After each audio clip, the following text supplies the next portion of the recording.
उसके अंदर होता है वो सब व्यर्थ में फैल जाता है, नीचे पृथ्वी पर ही गिर जाता है। उससे भी ज्यादा पका हुआ फल है ये। कैसे? ये क्यों नहीं फूटा? क्योंकि ये महाराज ऊपर से चले नारद जी के पास, नारद जी से ब्रह्मा जी, ब्रह्मा जी के पास से वेद व्यास जी, वेद व्यास जी से सुखदेव जी, सुखदेव जी से महाराज जो है सभी को व्याख्यान हो गया, हम सबको प्राप्त हो गया। क्योंकि ये एक दूसरे के हाथ से लग लग करके नीचे यहाँ तक पहुंचा, इसलिए ये फूटा नहीं है। इसमें बहुत रस भरा है। इसका रस कभी खत्म नहीं होगा।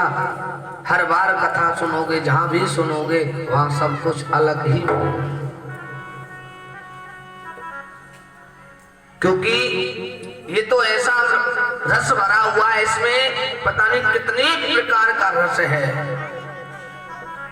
उस रस को जब पीते हैं ना तो इतना आनंद आ जाता है कि डूब जाते हैं। आज आचार्य संतजन कहने लगे, प्रभु कथा में जो है दो प्रकार के, तीन प्रकार के लोग आते हैं। तीन प्रकार के लोग कौन कौन से आते हैं? एक है श्रोता, एक है श्रोता।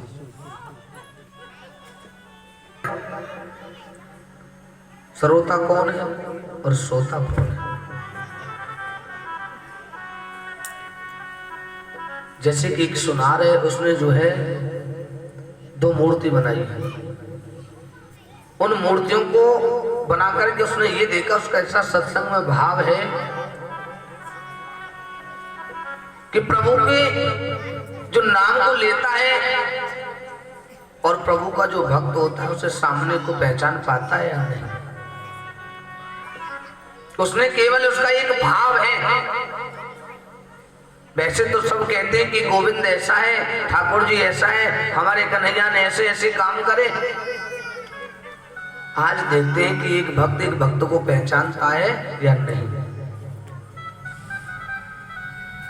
दो मूर्तियों को बनाकर के जो है अपने सामने रख लिया। दोनों मूर्ति पीतल की हैं, दोनों में बराबर बराबर वजन है। उनको जैसे ही रखा,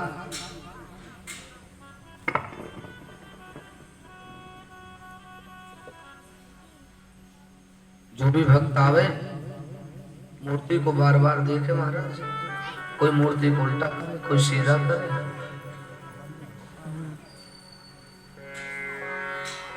लेकिन एक मूर्ति की कीमत 500 रुपए और एक मूर्ति की कीमत 10,000 है।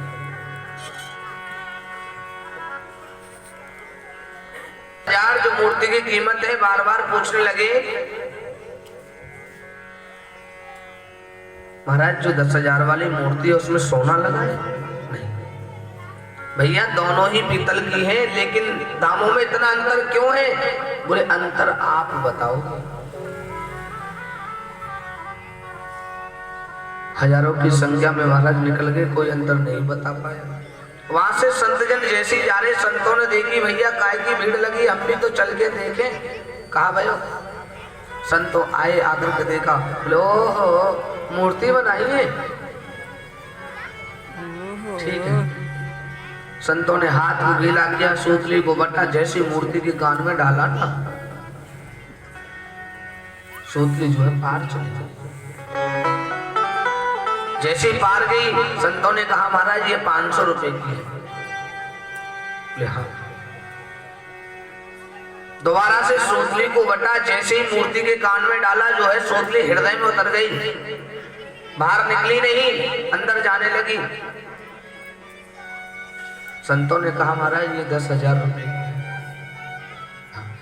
सभी भक्त जितने भी वहां जो देखने वाले थे वो सब संतों को देख रहे, प्रभु कैसे दिखा? बोले भगवान की कथा में, भगवान के कीर्तन में 3 प्रकार के लोग जाते हैं। सोता सबसे बढ़िया है, उसे घर पर कोई परेशानी होती हो सोने में तो वो कथा में पहुंच जावे।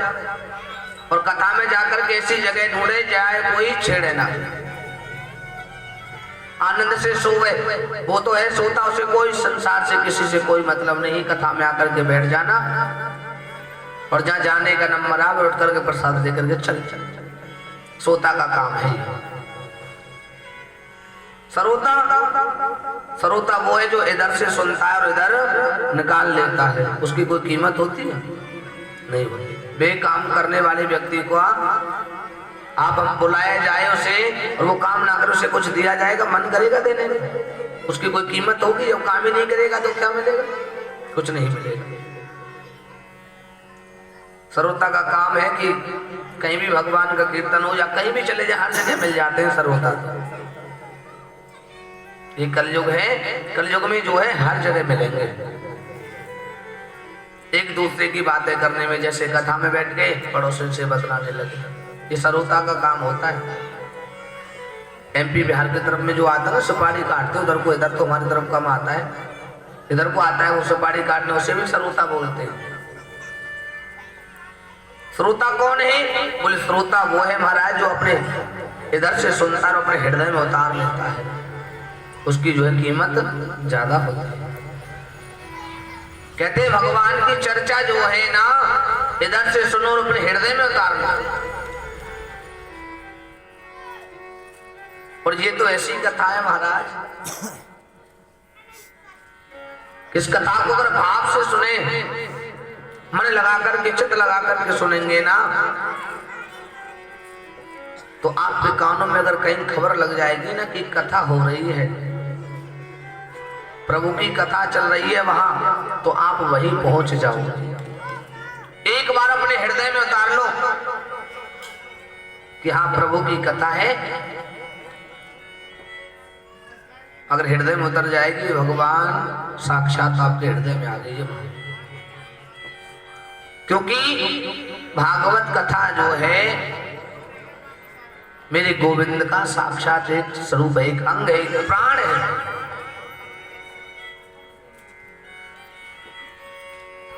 और जब प्राण हमारे प्राण में बैठ जाएंगे तो क्या होगा? आनंद में रहेंगे ना। इसलिए कहा है कि पितम भागवते रसमालयम आलयम मोक्ष पर्यंतम। बार बार पीते रहो महाराज। मोहो रहो रस का विभाविका,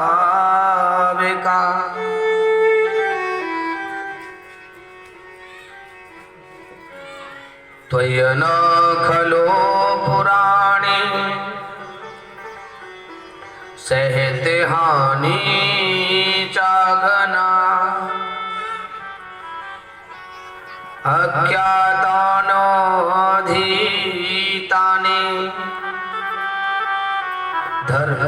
धर्मशास्त्राणि यदान्वते।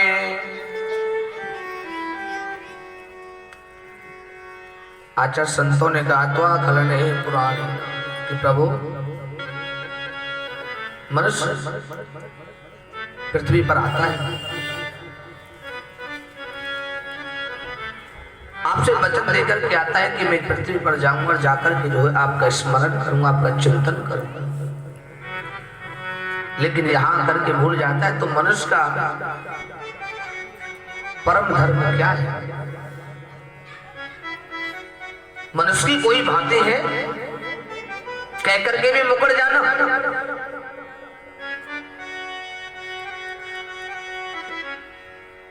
मनुष्य जो है नित्य प्रतिदिन जो है भगवान की सेवा करता, भगवान को नहाता है, पूजन करता, आरती करता, परिक्रमा लगाता है, यही परम धर्म है। संतों ने कहा ये भी मनुष्य का परम धर्म है, कर्तव्य है, लेकिन सबसे बड़ा परम धर्म है कि बड़ों का आदर सत्कार करना, यही परम धर्म है। अरे प्रभु को तो जब पाएंगे जब हमारे बड़े बूढ़ों को हम जब सम्मान करेंगे, अपने बड़ों का आदर सत्कार करेंगे, तभी तो हम प्रभु के पास पहुंचेंगे।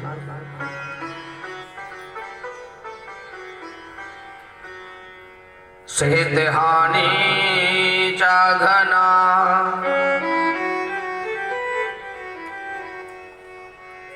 दूसरा प्रश्न हमारा यह है महाराज कि मनुष्य जो है मंदिर में पूजा करने के लिए जाता है, उनके सबसे श्रेष्ठ देवता कौन है? कोई तो हनुमान जी को माने, कोई दुर्गा जी को माने, कोई शंकर जी को माने, कोई ठाकुर जी को माने, कोई राम जी को माने।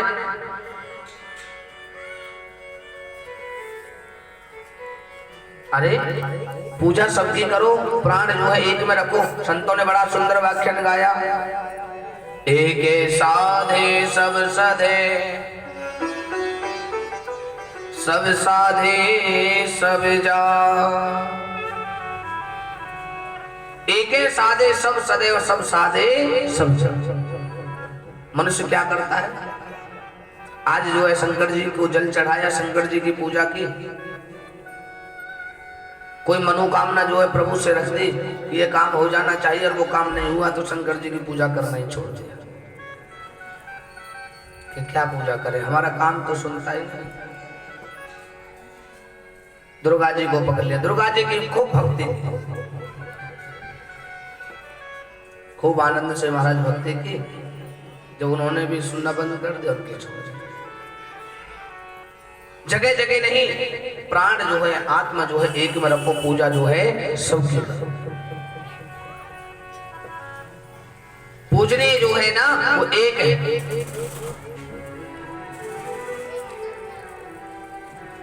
मन प्राण एक में रखो, पूजा सबकी करो। क्यों? क्या जो कहते हैं महाराज एक की पूजा करें तो अगले देवता को न पूजे, सबकी पूजा करो, सब जगह। लेकिन प्राण रूप भी जाकर के भी उस भगवान के पास भी जाओ ना, सब वैसे एक ही है। राम में कृष्ण दो एक है, अंतर नहीं इनमें, इनके नैन गंभीर हैं, इनके चपलों से। भगवान के 24 अवतार हैं, 24 अवतारों में से ये 2 श्रेष्ठ अवतार बताए। केवल भक्तों का समझने का भाव है कि प्रभु अलग है, प्रभु अलग है। ऐसे ही एक भक्त था, बड़ा सुंदर भाव है।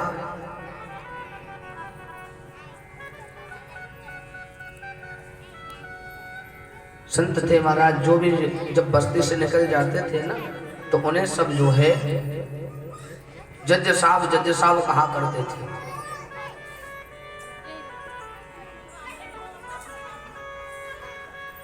जिस रास्ते से भी जाएं,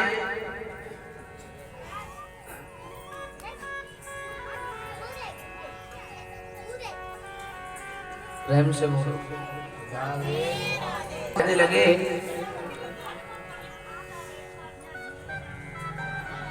तो एक भक्त ने पूछा, महाराज सब इन्हें जज साहब क्यों कहते हैं, क्या बात है? बोले उनकी बहुत बड़ी कहानी है। ये एक समय पहले हमारे कोर्ट में जज साहब थे, लेकिन जब जज साहब थे तो ये ऐसे क्यों घूमते? सुंदर रचना बताई है संतों ने, बहुत सुंदर। 2:30 बजे को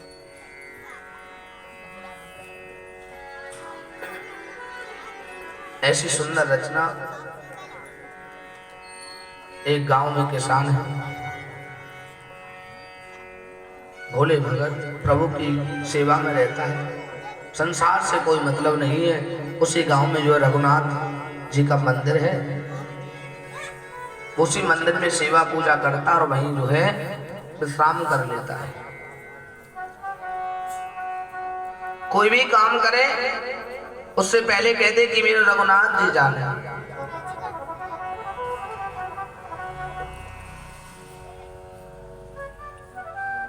बेटे ने कहा, 2 बेटे हैं पिताजी, बहन की शादी करनी, कुछ व्यवस्था करी जाए। कहते हैं गांव में कहते हैं कि बेटी की जात जो है बड़ी जल्दी बड़ी होती है, ऐसे कहते हैं। तो ऐसा भाव था। आज कहा, बोले जाते हैं। बोले कैसे? विवाह तो जो है बिना पैसे के होगा ही नहीं। बोले हमारे यहाँ जो सेठ हैं बड़े, सेठ जी से जाकर के कह देना जो जो ब्याज अमूल के जरिए से जो ब्याज कहेंगे वो ब्याज उनको, ब्याज के जरिए से पैसा हम लौटा देंगे कितना समय बाद। भोले भगत गए, भोले भगत ने सेठ जी से जाकर के कुछ पैसे लिए, जितने की आवश्यकता थी लेकर के आए, रख दिए, ब्याह शादी हो गई, विदा किया। जो भी पैसा बचा था कुछ दिन बाद बेटों ने कमा करके जो भोले भगत को पैसे दे दिए। बोले जाइए पिताजी, सेठ जी से हम पैसे लेकर के आए बहन की शादी करने के लिए, अब हमारे पास पैसा हो गया, उनका ब्याज जो अमूल अमूल की तरह दे करके। भोले भगत लेकर के सेठ जी के पास पहुंचे।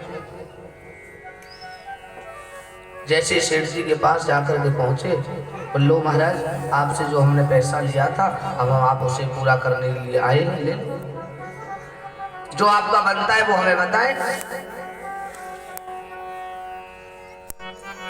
सेठ जी ने अपना अपना निकाल करके बाकी के पैसे जो है भोले भगत को दिए और पर्ची पर लिख करके दे दिया कि आज से हमारा और भोले भगत का हिसाब जो है ब्याज के जरिए से अमूल अमूल सारा पैसा इसने हमारा चुका दिया।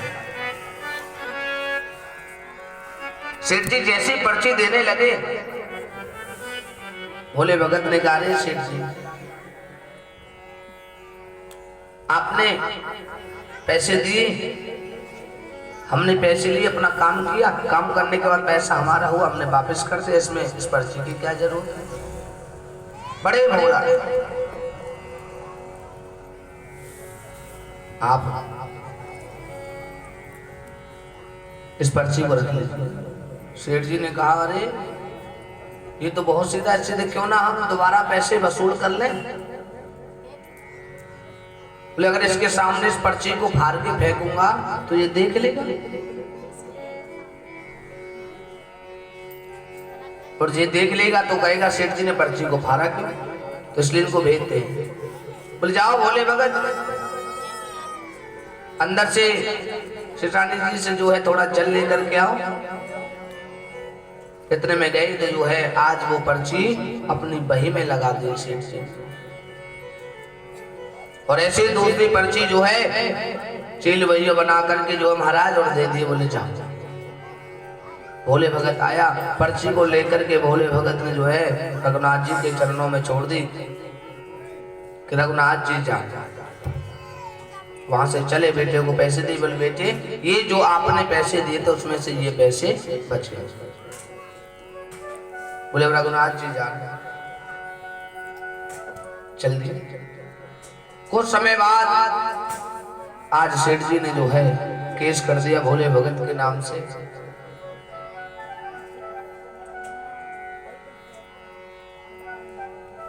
कोर्ट में केस हो गया। आज भोले भगत के पास सूचना आई, मंदिर में विराजमान। जैसे मंदिर में विराजमान आज आवाज लगाते लगाते पहुंचे महाराज भोले भगत तुझे कोर्ट में हाजिर होना पड़ेगा। क्यों? अरे सेठ से तूने पैसे लिए थे और तुमने अभी तक उनके पैसे वापस नहीं करे। भैया रघुनाथ जी जाने। भोले भगत कोर्ट में महाराज गवाही हुई, कटघरे में खड़ा हो गया। जज साहब ने पूछा हाँ भाई भोले भगत आपने इन सेठ जी से पैसे लिए थे? लिए थे। बेटी की विवाह के लिए थे। क्या आपने इनके पैसे वापस नहीं किए? जी कर दिए। आपके पास कोई सबूत है? ये कहते हैं कि इन्होंने पैसे हमारे वापस नहीं किए, तो आपके पास कोई सबूत है? एक सेठ जी ने हमको एक पर्ची दी थी उसे हम लेकर के आते हैं, अगली गवाही होगी। आगे पहुंचे, अगली डेट आई, जैसे आते पर्ची को लिया और जज साहब को दिया। जज साहब ने पर्ची को देखा, रे बोले भगत इसमें तो कुछ भी नहीं है, इसमें तो चील बिलौआ बन रहे हैं, केवल गोला काट दिए जा रहे हैं, इसमें क्या है?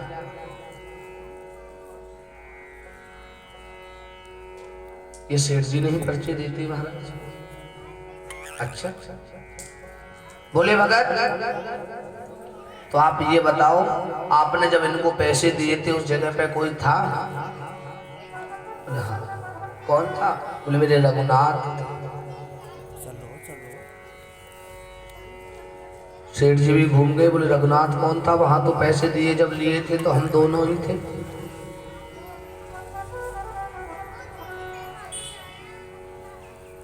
अगली डेट पे महाराज रघुनाथ की गवाही होगी। पहुंचाए, जाके लेकर के पर्ची को जा रहा है जगह जगह, भैया यहाँ कोई रघुनाथ नाम का व्यक्ति है? पूरे गांव में ढूंढ लिया लेकिन कोई रघुनाथ नाम का व्यक्ति भी नहीं मिला उस गांव में। देखो,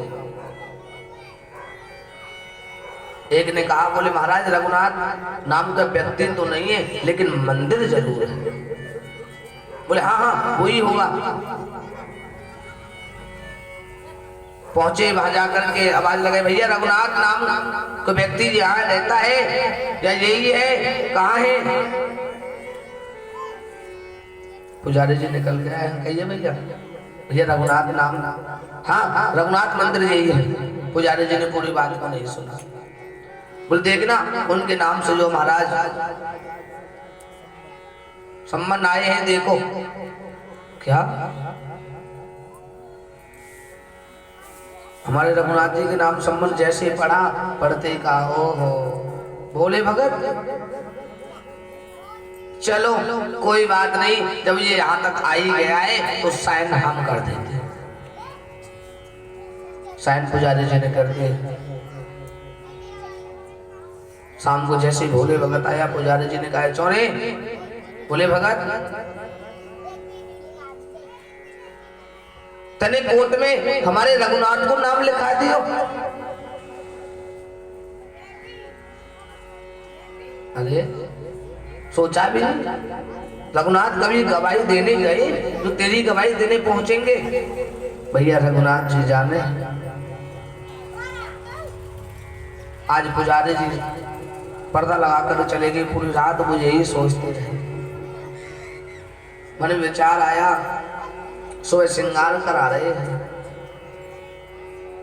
श्रृंगार कराते समय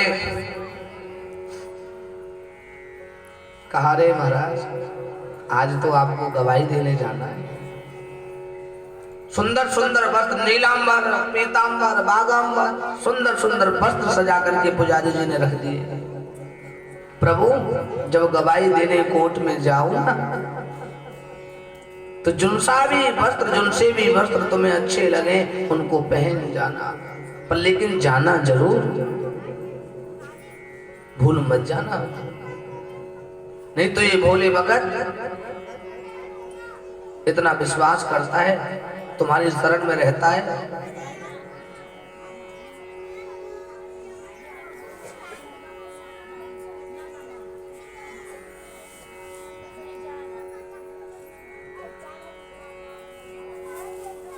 बताओ, जानना जरूर। श्रृंगार कराया, सुंदर श्रृंगार कराया है। पुजारी जी को भी लग रहा है कि आज रघुनाथ जी जो है गवाही देने जाए। जैसे समय आया, आज समय जैसे पहुंचा, आज भोले भगत खड़े हो गए, आवाज लगाने लगे, भैया रघुनाथ हाजिर हो, रघुनाथ हाजिर हो। तीसरी आवाज पर मेरे महाराज जो है रघुनाथ जी झुकी सीधे हैं, अटपटी सी चाल,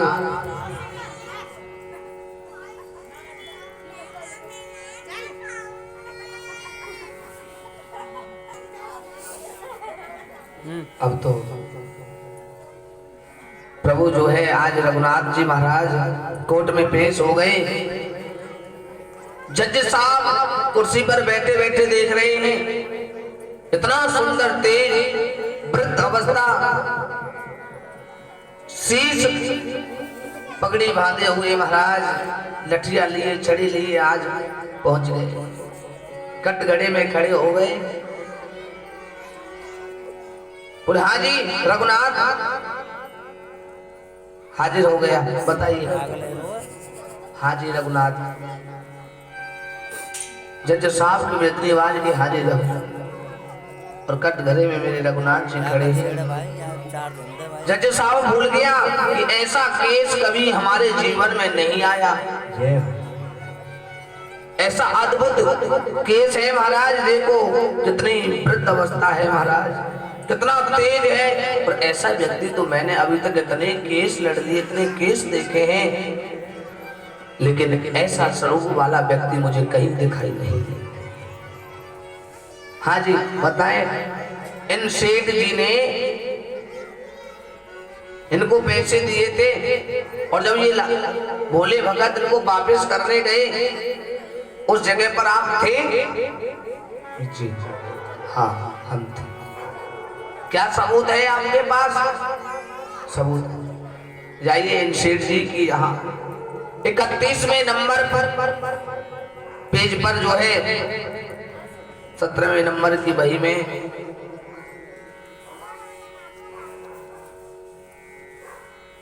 बही रखी है, वहां जाकर के पर्ची को मंगाइए और सेठ जी को यहीं पकड़ के रखिए।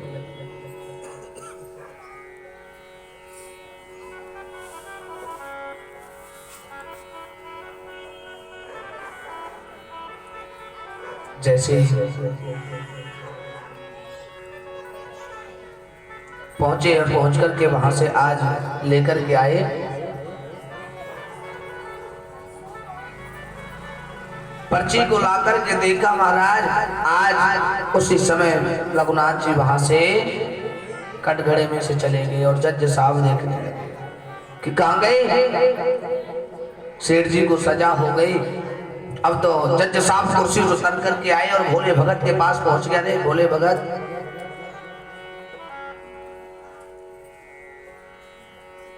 तेरे रघुनाथ कहाँ रहते हैं? बोले वहीं मैं रहता हूँ जहाँ मेरे रघुनाथ रहते हैं। तू कहाँ रहता है? बोले जहाँ मेरे रघुनाथ रहते हैं वहीं मैं रहता हूँ। भोले भगत उस रघुनाथ के पास मुझे लेकर के चलोगे? हाँ। जज साहब जैसे आए तो जज साहब को वही छवि दिखाई दे रही है जो कटघरे में खड़ी दिख रही थी। रघुनाथ जी में, मेरे प्रभु में केवल वही छवि दिख रही है जो वहां कोर्ट में देखी है। जज साहब बैठ गए और रोने लगे। क्या मैं इतना बड़ा अपराधी? बाहर निकल आया मंदिर से, कोने पर खड़ा हो गया। मैं इतना बड़ा अपराधी हूं, मेरे प्रभु खड़े रहे और मैं बैठा रहा।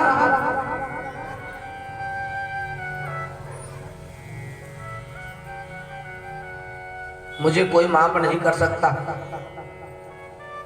मैं हिला भी नहीं कुर्सी से